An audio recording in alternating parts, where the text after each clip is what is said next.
Ah, wow, what a promise, huh? Amazing things.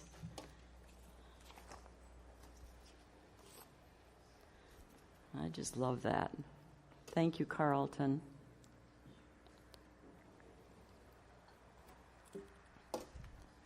And thank you, Bob, too. Yes, yes.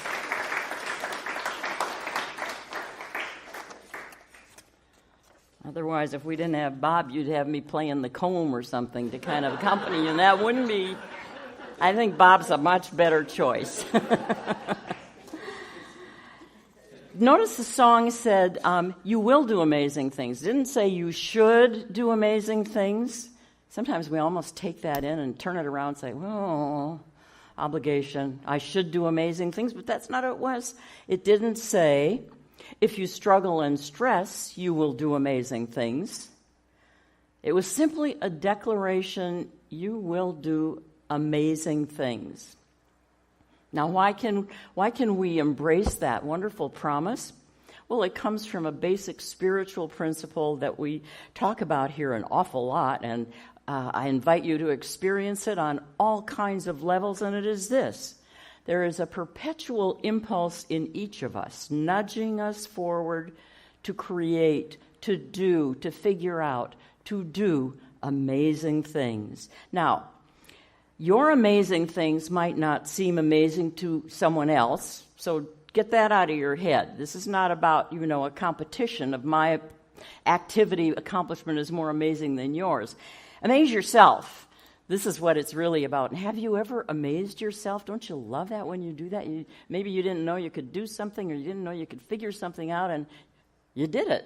And it might have been a very simple little thing, but you did something amazing. And that's the point.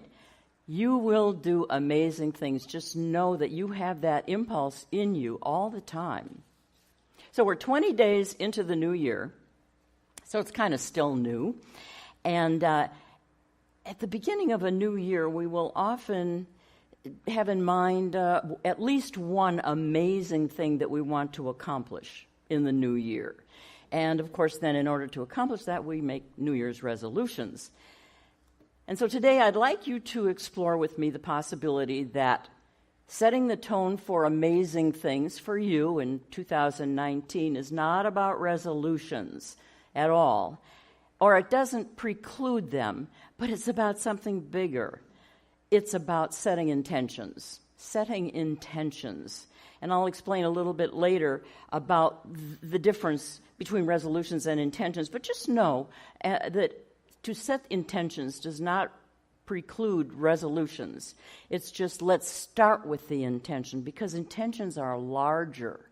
They're much larger than any resolution we could possibly hammer out and make those little lists on those neat pieces of paper. And if we don't write in the nice, neat way we want, we tear up that paper and start over again, because this is starting the new year, and my goodness, I want it to be perfect. Intention is so much bigger than that. And it opens us to amazing, truly amazing things that we would have never imagined. Now, we started this idea, actually, on the first Sunday with Reverend Emile, speaking about stepping into the unknown. And then we had Dr. Dennis Merritt Jones talking about living with uncertainty, how to live in the mystery of life and love it. Well, now, neither of these things sound too intentional, do they? They sound rather open-ended. But the thing is, we need to remember that the unknown and the uncertainty, the very mystery of life, is where we tap into infinite possibilities. As well as, of course, at that level, we tap into the ways and means of reaching those possibilities. By the way, I want you to remember, when we're talking about doing amazing things, I want you to remember that you already are amazing. We sang that chant on purpose, that song about, I'm here to remind you of your magnificence. So already know that. This is not at all a talk or a message about fixing anything or improving you or something that's not up to snuff. No, recognize that you're coming from spirit in you, that magnificence that's already there. You already are amazing. And whatever amazing things that you do come from your inner amazing self. So about resolutions, statistics show that over and over again, and it's been in my experience too, they really don't stick most of the time. Mid-February might be a long shot. But, maybe some of you have gone all year long and held to them. God bless. I'm reminded of when I mentioned this in the first of the year too, because I love it. Garrison Keillor, some of you may remember Garrison Keillor of the Prairie Home Companion on public radio. And he started the new year with, of course, a commercial for a health club, because that's where it's on our list in the beginning of the year. Join the health club, get healthy, lose 20 pounds, and get fit. So this one is called the Nice Try Health Club. And he said, they don't try to sell you an annual membership, which they know you won't fully use anyway. So they have 3 levels. They have the bronze membership, which is for 1 month. They have the tinfoil or aluminum foil membership, which is for 2 weeks. And then the cardboard membership, which is for 1 visit. That's kind of more truth than giggle in that one. So what I have noticed in my life is that intentions have a better track record of sustainability than do resolutions. And Dr. Ernest Holmes, the architect of our teaching, reminds us that the larger idea, the intention, contains the smaller, contains the lesser. The greater idea contains all the actions and behaviors that will roll out from that. Intentions are the larger ideas, and intention opens the way. It informs all the specifics, all down to the tiniest detail. But sometimes we get all hung up and I have to figure out all the tiny details first. But it works, but it's a lot more work. Starting from intention, you can just be amazed to see how harmoniously the details work themselves out. The doors open, things happen.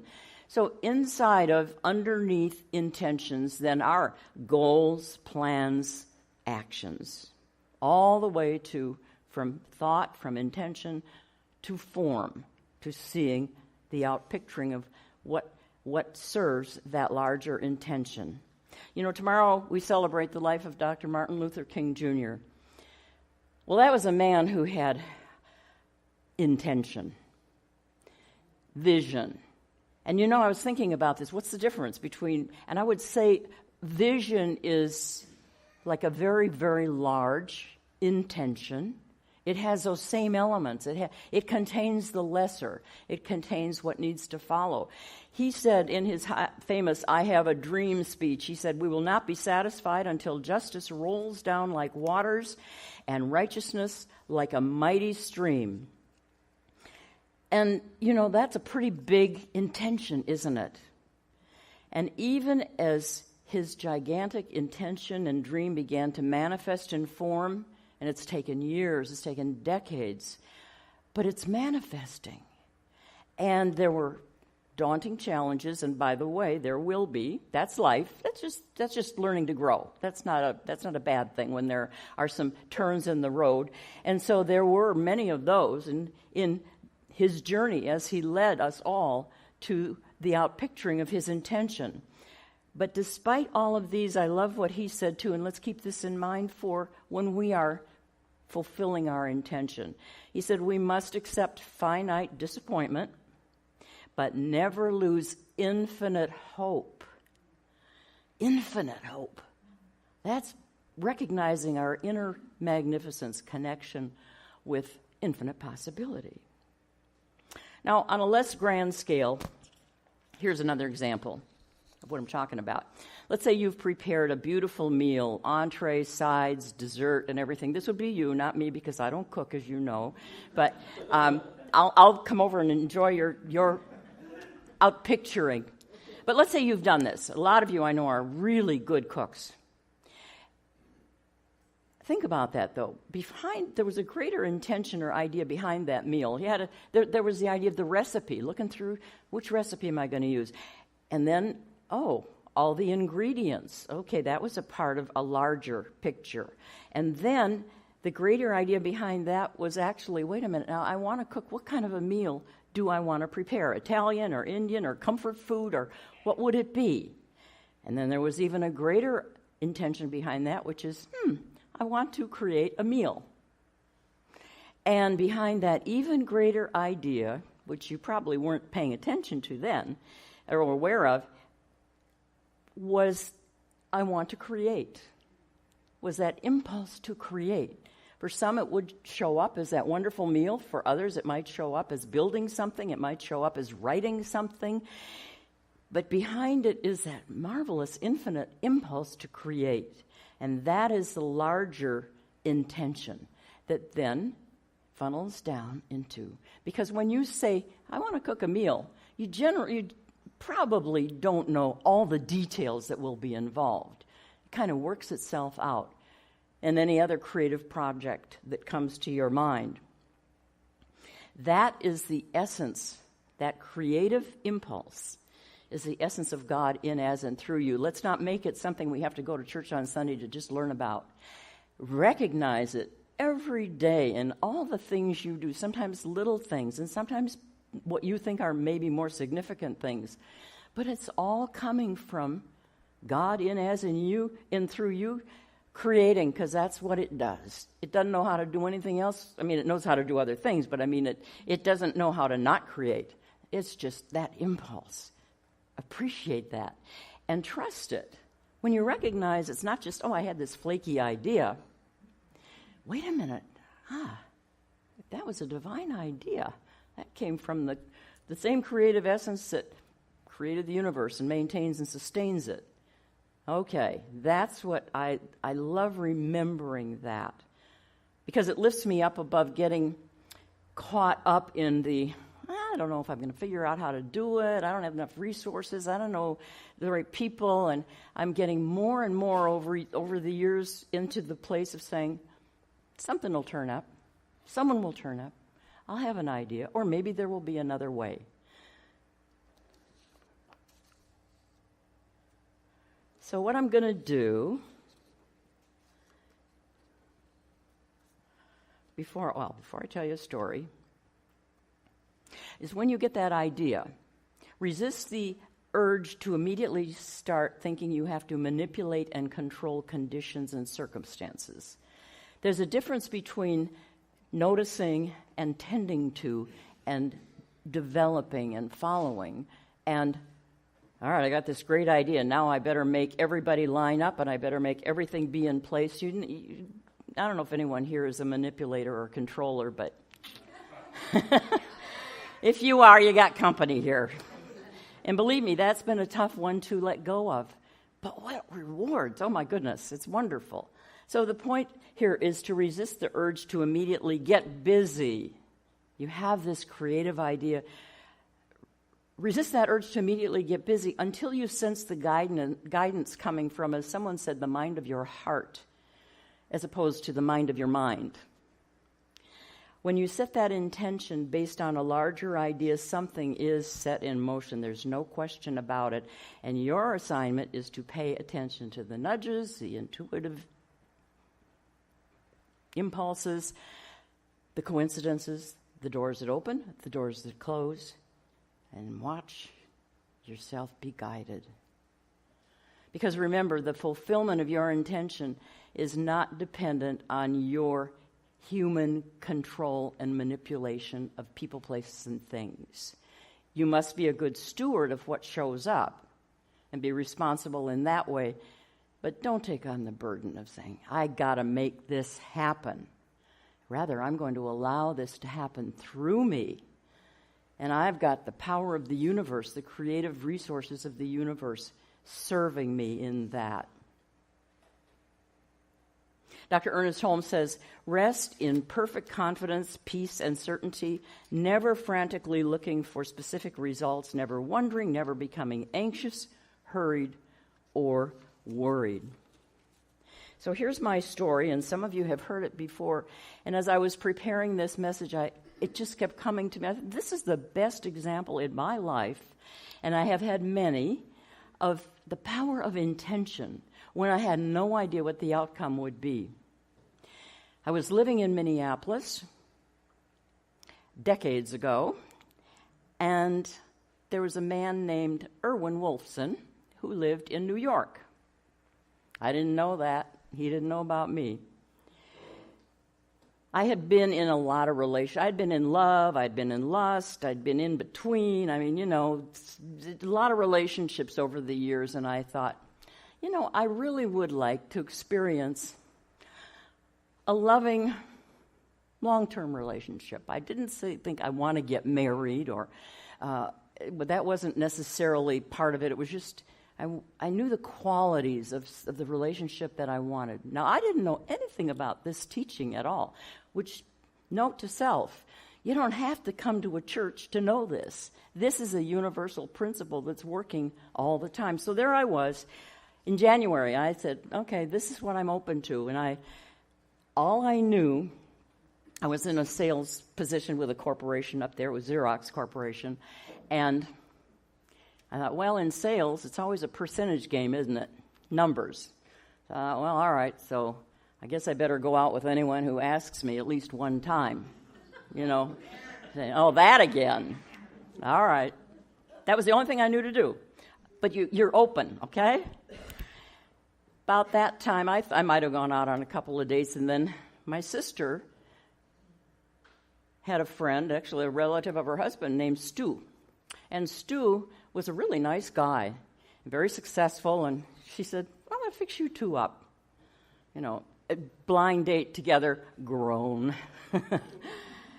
But okay, I thought, I'll go out with them one time, anybody one time, because if I don't like them, they might have a friend. There is that. I was practical. So we went out a couple of times, and nothing much really came of it, but it was nice. Meanwhile, Erwin went on a business trip from New York to Rio, as in Rio de Janeiro, where he met Stu, and a lot of other people too, but he and Stu kind of got to know each other. Went back to their corners. Stu comes back to Minneapolis, where I live, and Erwin went back to New York. Soon after that, like within a month or so, Erwin was recruited by a company to come from New York to Minneapolis. Now, it had to be a good offer, or he wouldn't have left what he was doing in New York, because he loved New York. But he came. He took the job. And he was looking for an apartment in Minneapolis. Now, mind you, we still don't know each other exist. And the realtor was taking him around to look at places, and there were really only two that interested him. One was a high-rise. He wanted to live near downtown, being a city guy. And one was a high-rise, and that was the one he thought he really liked. And then while he was looking at it, she said, well, there's a kind of a mid-rise just across the park. You might like that one. Let me show you that one. He went and looked at it. It wasn't a high-rise, but he liked it. And he's looking at it, and he said, this place has a dishwasher. Does the other place have a dishwasher? She said, no, I don't think so. Back in the day when they actually had places that didn't have dishwashers. He said, well, I'll take the one with the dishwasher then. So he moved in. Shortly after that, while he was traveling back and forth to wherever he had to go for his work, he's in the airport in Minneapolis, and he runs into, guess who? Stu. Hi, what are you doing in Minneapolis, Erwin? Well, I just moved here to work for so-and-so company, and where are you living? Erwin told Stu where he was living, and Stu said, oh, well, I just used to take out a girl who lives there. You want her number? So Erwin said, he probably was thinking, well, any port in a storm, here I am in a strange city. So he took the number. And I had a phone call one Friday, and it was from this Erwin. And I had never heard that name hardly even, and he sounded so New Yorky, New Jersey. And I thought, I sound like a New Jersey hot dog. That was what came to my mind. I'm in Minneapolis. I want a nice Scandinavian boy. But I thought, one time. So I agreed to go out to dinner with him the next night. And I have to say, by the end of that evening, I was totally smitten, totally in love. I was home. And I think he pretty much, I've asked him for all the years we were married, I kept saying, well, was it love at first sight for you too? And he said, well, pretty much. But see, the thing is, he lived in my apartment building on the third floor, and I was on the second floor, so the man had no out. He had no choice. And so we of course dated for about a year and a half, and we got married. Interestingly, to me, he fulfilled. I didn't have a list written out of what I was looking for, but check, check, check, check. Everything was there and more than I could ever have itemized on a list. Because for me, it was, first of all, just that sense of, I'm home. Look no further, girlfriend. I'm home. And, we were kind of an odd couple because neither was religious at that time. He was Jewish and not practicing, but very much from a Jewish culture. And I was recovering from a early Pentecostal upbringing.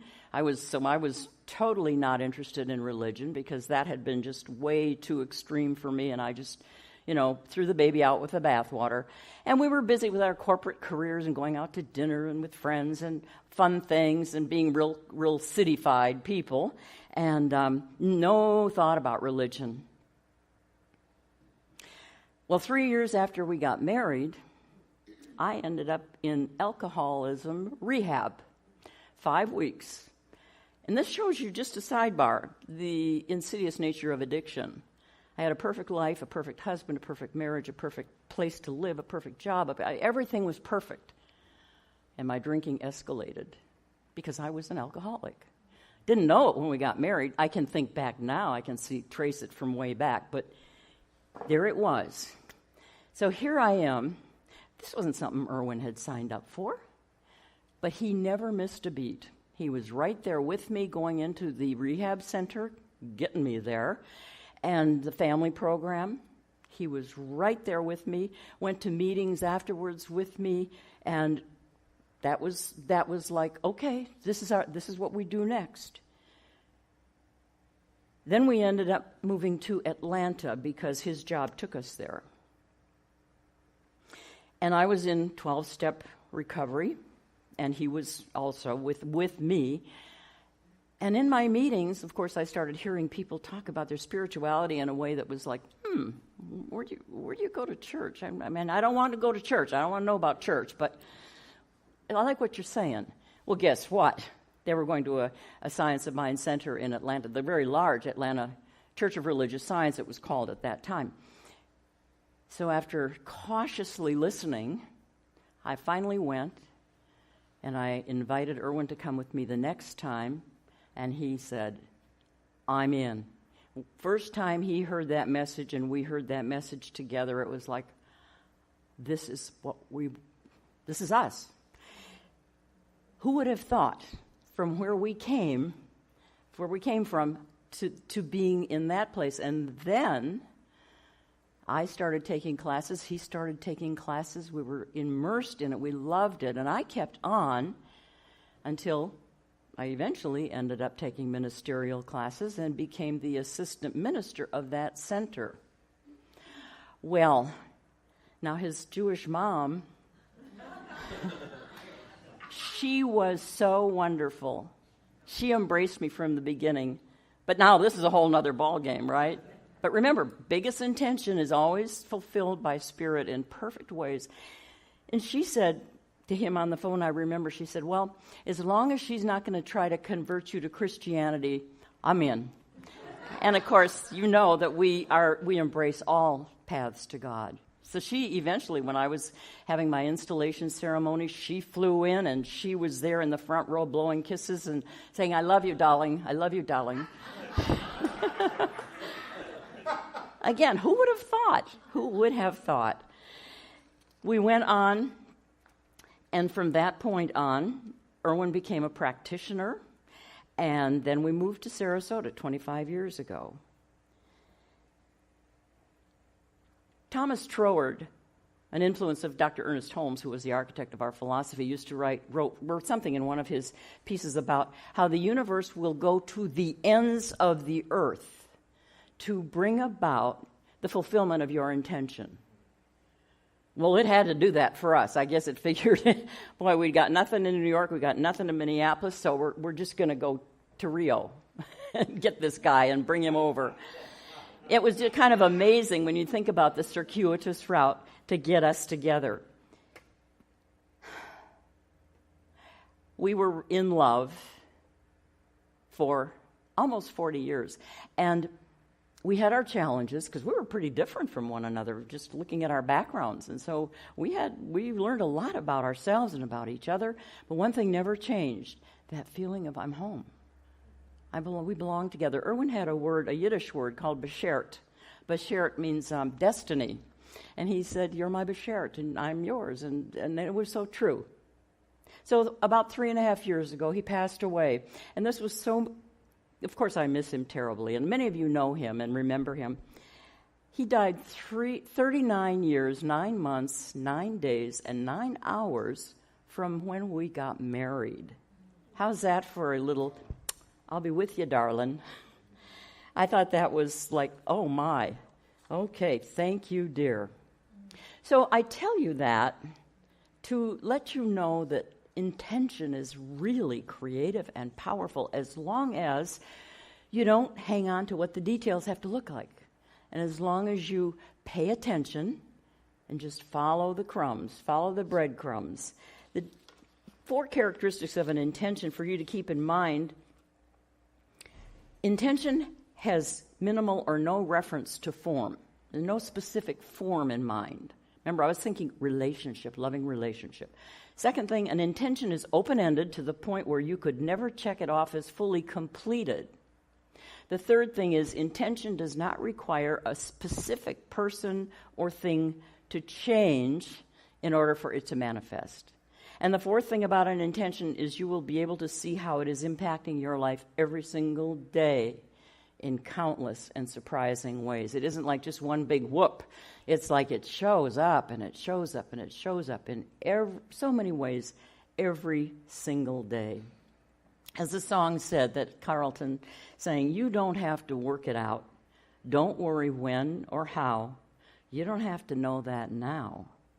Because sometimes there's a line in there that says sometimes the deepest answers come when you're out there having fun.